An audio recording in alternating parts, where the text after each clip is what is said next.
depict some of the old styles of flip faience. The company went out of business many years ago. Noelle thought this would make a great tile for Motawi, but she changed it to a little bit. She incorporated a different vessel from another one of the flip faience. So this is the line art that had to be created, almost like a coloring book style. It's got the lines all have to close, so that's the graphic that was created.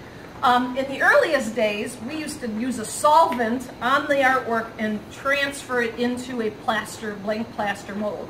That's what happened on this tile. Nowadays, we can actually use our CNC cutting machine. Thank you, Computer Numeric Controls. It is a machine that talks both from our computers to a cutting tool that will cut for us. So this one was actually hand cut with a stylus type tool. Nowadays, we can cut the same tile or a different tile in wax with a cutting tool. So two different techniques.